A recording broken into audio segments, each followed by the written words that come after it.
네, 지난 이 시간에 우리가 묵상했던 것은 연보, 후원금에 대한 것이었습니다. 당시 기근을 당한 예루살렘 교회를 도와주기 위해서 마게도냐 교회가 자발적으로 우리가 돕겠습니다 라고 하면서 나섰고, 또 자신의 힘대로 도울 뿐 아니라 힘에 지나도록 도와주었다는 이야기를 우리가 지난주에 살펴보았습니다. 이때 우리가 살펴본 것은 연보의 두 가지 원리였습니다. 연보의 첫 번째 원리는 자원함의 원리입니다.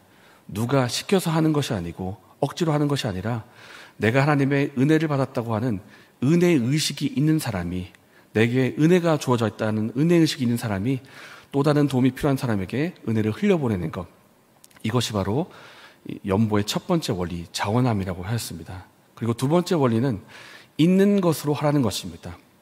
12절 말씀에 하나님께서는 있는 대로 받으시는 분이시고 없는 것을 받는 분이 아니라고 하셨습니다. 그러니까 없는 것을 억지로 만들 필요가 없고, 우리가 가지고 있는 것, 지금 있는 것을 가지고 그것으로 마음을 담아서 주님께 또 후원금으로 보내면 그것이 하나님께서 기뻐하시는 후원금이 된다라는 것입니다. 이렇게 살펴본 것이 15절까지의 말씀인데, 오늘 16절 말씀은 이 연보에 대한 연장선에 있습니다. 그렇다면 교회가 연보, 후원금을 준비를 하면 이 후원금을 누가 전달할 것인가, 후원금 전달자는 누가 될 것인가 라는 것에 대한 말씀인데, 우리가 한번 살펴보기를 원합니다. 그런데 사실 이 후원금을 전달한다는 거, 요즘 우리로 하면 너무나도 쉬운 일입니다. 요즘에 휴대폰으로 송금하는 게 얼마나 쉽습니까?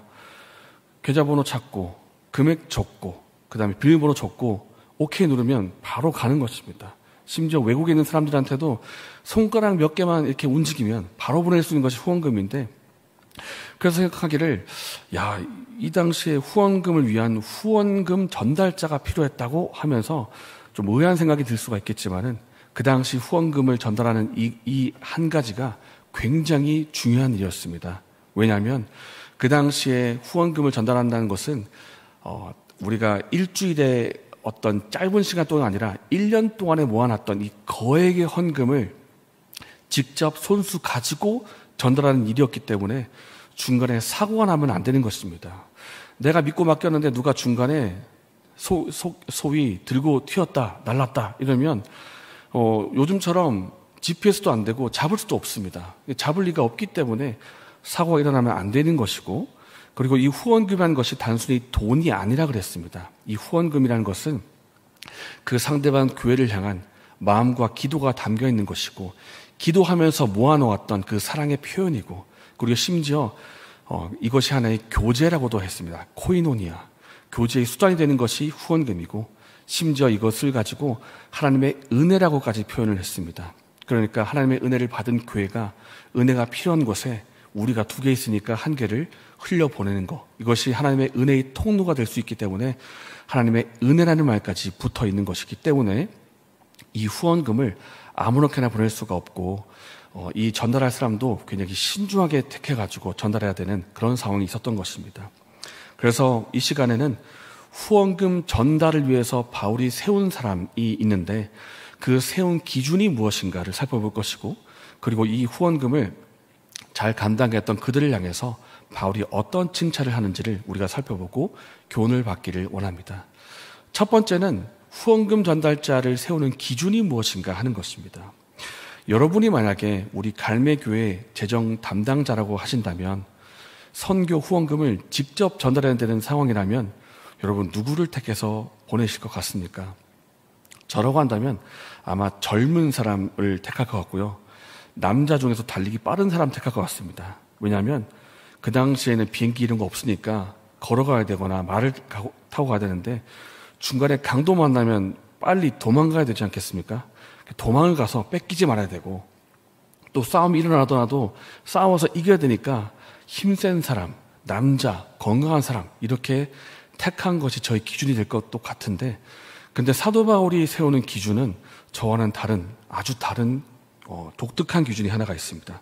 그것은 바로 이 사람의 마음에 간절함이 있는가라는 것이 기준이라는 것입니다. 함께 16절, 17절의 말씀 읽겠습니다. 제가 16절을 읽고 여러분이 17절을 읽겠습니다.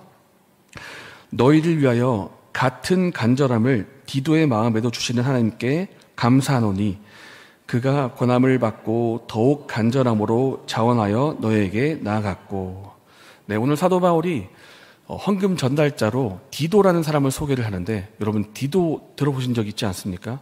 디도는 누구냐 하면 사도 바울이 고린도 교회에 서신전을 보낼 때 바울을 대신해서 서신전을 전달했던 사람이 바로 디도입니다. 그리고 이 눈물의 편지도 전한 적이 있는데, 이 눈물의 편지를 고린도 교인들이 읽고 회개를 하기 시작했습니다. 바울에게 있어서는 굉장히 위로가 되는 소식인데, 이 소식 또한 직접 와서 전달해 준 사람이 바로 디도입니다. 그러니까 편지 전달하던 그 디도가 이번에는 후원금 전달하는 사람으로 자청해서 나섰다라는 것입니다. 그런데 여기서 이것도 중요한 사실이겠지만은 한 가지 수식어가 붙는데 간절함이 있다는 것입니다. 간절함. 디도의 마음속을 봤더니 간절함이 있더라. 그리고 이 16절과 17절뿐만 아니라 사실 사도 바울이 후원금 전달하기 위해서 세웠던 사람은 디도 한 사람만이 아니라 세 사람이었습니다. 디도가 있고요, 무명의 전달자 2명이 더 있는데, 이 무명의 전달자 2명 가운데 마지막 사람, 세 번째 사람을 설명하는 22절 말씀 보면 이렇게 나옵니다. 우리는 그가 여러 가지 일에 간절한 것을 여러 번 확인하였거니와. 바울이 이 세 번째 사람을 세울 때에도 이 사람 속에 간절함이 있나 없나를 테스트를 했고, 테스트 결과 그 간절함이 있더라는 것입니다. 그래서 우리가 이 디도와 함께 두 번째 사람, 세 번째 사람도 세워서 우리가 보낸다라는 것입니다. 바울이 세웠던 기준은 간절함이 그 사람에게 있는가라는 것을 보았다는 것인데, 그렇다면 도대체 간절함이 무슨 뜻인가를 살펴보면 무슨 뜻이겠습니까? 이 간절함의 뜻 가운데 하나는 열정이라는 뜻이 있고요, 열망이라는 뜻이 있는데, 이런 뜻도 있습니다. 선한 일에 대해서 열심을 품고 헌신하며 섬기는 마음도 가지고 있습니다. 그러니까 바울이 볼 때 디도는 어떤 사람이었는가? 이 사람은 하나님의 일에 열심을 품는 사람이고, 자신이 전달한 이 후원금을 전달할 때에도 이 간절한 마음, 그러니까 열정과 열망을 가지고 간절함을 이 후원금을 전달했더라는 것입니다.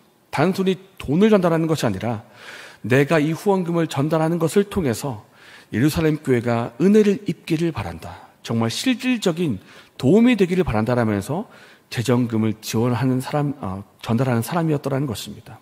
그리고 또한 후원금을 전달해 주는 고린도 교회를 향해서도 간절한 마음이 있었고, 이 고린도 교회 또한 신앙이 점점 더 성장했으면 좋겠다라는 열망을 가지고 있던 사람이 바로 디도였다라는 것입니다. 오늘 16절 말씀 한번 보십시오. 이렇게 나와 있습니다. 너희를 위하여 같은 간절함을 디도의 마음에도 주시는 하나님께 감사하노니. 그러니까 바울의 마음에 고린도 교회를 향한 간절한 마음이 있습니다. 이 교회가 영적으로 성장했으면 좋겠다라는 마음이 있는데, 디도를 봤더니 자신의 마음처럼 디도의 마음에도 그런 마음이 있더라는 것입니다. 디도의 마음을 봤더니 디도의 마음속에도 그 고린도 교회를 향한 애절한 마음, 사랑하는 마음을 가지고 활동했던 그 디도의 마음을 보면서 하나님께 감사했더라는 것입니다. 그렇기 때문에 단순히 돈을 전달하고 단순히 편지를 전달하는 것이 아니라 이 편지와 돈과 함께 그의 열정도, 그의 마음도, 그의 기도도 함께 전달하는 사람이 디도였다라는 것입니다. 이것이 간절함의 의미입니다. 그렇다면 저 여러분에게는 간절함이 있으신지 한번 우리 자신에게 물어보면 좋겠습니다. 우리가 교회에서 봉사를 하거나 사역을 감당하는데요, 그 봉사 사역을 감당할 때 우리는 간절함을 가지고 간절한 마음으로 감당하고 있습니까? 어떤 사람은 찬양 사역을 합니다. 어떤 사람은 주방에서 음식을 합니다. 어떤 사람은 주차장 안내를 하고 주차 입구에 걸려있는 체인을 걸고 풀기도 합니다. 어떤 사람은 본당에서 교회를 청소하기도 합니다. 우리가 이 일을 감당할 때 간절함을 가지고 하고 있습니까? 우리의 마음속에 간절함이 있으면 좋겠습니다. 내가 주방에서 하는 이 음식을 통해서 성도님들이 육신의 힘을 얻고 또 하나님의 힘을 하나님의 사역에 더욱더 힘썼으면 좋겠다라는 마음으로 주방 일을 한다면, 우리가 청소를 할 때에도 내가 청소한 이것을 통해서 쾌적하고 안전하고 깨끗한 공간이 되어서 성도들이 마음껏 드나들고 예배하는 그런 공간이 되었으면 좋겠다라는 마음으로 우리가 청소를 한다면 우리가 하는 이 일이 단순히 사람의 일이 아니라 하나님께서 기뻐하시는 일, 하나님의 일이 될 것입니다. 하나님은 머리가 좋은 사람, 재능이 많은 사람, 힘과 권력 있는 사람, 그런 사람을 쓰지 않으십니다. 하나님 누구를 쓰시는가? 그 마음속에 간절함이 있는 사람, 하나님을 향한 사랑과 교회를 향한 사랑이 있어서 그 사랑의 마음을 담아서 일하는 사람, 그 사람을 쓰신다라는 것입니다. 이 간절함이 저 여러분에게도 있기를 예수님의 이름으로 축복합니다. 사람을 세울 때 바울이 보기 원했던 것은 간절함이었습니다. 그 마음, 그 열정, 그 열심이 그 속에 있는가? 그리고 그렇다면 이렇게 간절함을 가지고 헌금을 전달했던 그 사람을 향해서 바울이 어떠한 칭찬을 하는가 한번 살펴보기를 원합니다. 바울은 어떤 반응을 보일까요? 바울은 그 사람을 향해서 동역자라고 부르면서 아주 존귀하게 여깁니다. 함께 23절의 말씀을 읽겠습니다. 디도로 말하면 나의 동료요, 너희를 위한 나의 동역자요, 우리 형제들로 말하면 여러 교회 사자들이요, 그리스도의 영광이니라. 아멘. 여기서 디도로 말하면 이라는 표현인데 이거 우리 한번 본 적이 있습니다. 어디서 봤냐면 고린도 전서에서 본 적이 있습니다.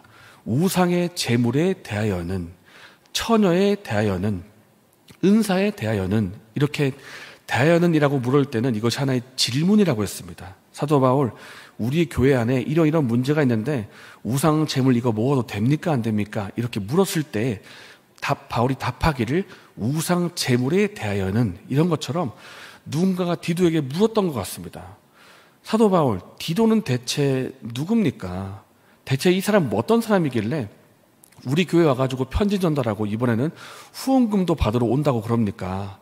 이렇게 순수하게 물어볼 수도 있겠지만은 어떤 사람은 아주 불순한 의도로 대체 디도는 무슨 권리를 가지고 와가지고 우리한테 와서 돈 가지고 간단 말입니까? 이렇게 물어봤을지도 모르겠습니다. 그런데 바울이 이러한 질문에 대해서 디도로 말할 것 같으면 내가 지금 말해주겠습니다. 그는 나의 동료입니다. 이렇게 말하는데 이 동료라는 표현은 친구라는 의미도 있습니다. 디도요? 저희 친구입니다. 이렇게 말하고 있고, 디도는 나와 함께 주의 사역을 감당하는 나의 동역자입니다. 이렇게 말하고 있고요. 그리고 또 말하기를 교회가 보낸 사자입니다. 이렇게 말하고 있습니다. 이 교회가 보낸 사자라는 표현을 헬라어로 보면 아포스톨로스라고 해서 예수님의 12제자를 말할 때와 같은 표현입니다. 사도. 그런데 그렇다고 해서 이 디도가 12제자처럼 사도라는 뜻은 아니겠지만 이 후원금을 전달할 때 교회를 대표해서 보냄을 받은 사람, 보냄을 받은 사자라는 뜻입니다. 그러나 엄연히 물론 12사도는 아니겠지만은 교회의 선택을 받은 사람이고 교회의 대표로 보냄을 받은 사자라는 뜻에서 이 단어가 쓰인 것입니다. 사자입니다.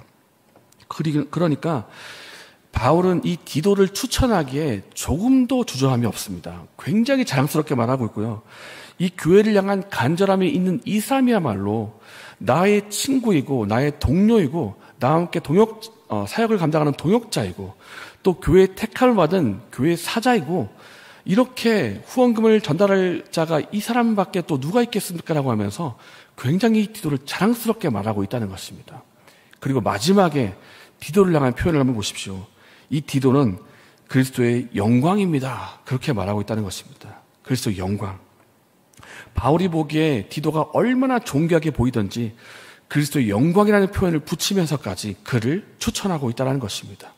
그렇다고 해서 예수님처럼 영광 그 자체라는 뜻은 아니겠지만 이 디도의 행실과 복음을 위한 열정과 그의 삶의 행적을 볼 때 이 사람은 그리스도의 영광을 세상에 비출 수 있는 그 거울 역할을 정말 잘 감당하는 사람입니다.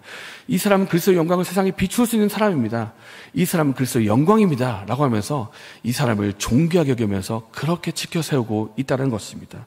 그러니까 내세우기에 주저함이 없는 것입니다.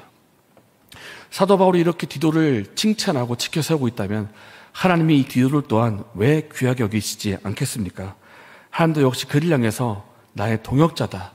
그는 나의 영광이다. 이렇게 말씀하시지 않겠습니까? 이 디도에게 주어진 칭찬과 이런 칭찬들이 저 여러분에게도 있으면 좋겠습니다. 제가 오늘 말씀을 묵상하면서 그 디도라는 한 사람을 보면서 이런 생각이 들었습니다. 한 가지만 해도 족하겠다. 한 가지만 해도 충분하겠다. 이런 생각이 듭니다. 우리가 무슨 사역이나 봉사를 할 때 내가 세상에 이름을 알릴 만한 뭔가 대단한 일을 내가 하겠다.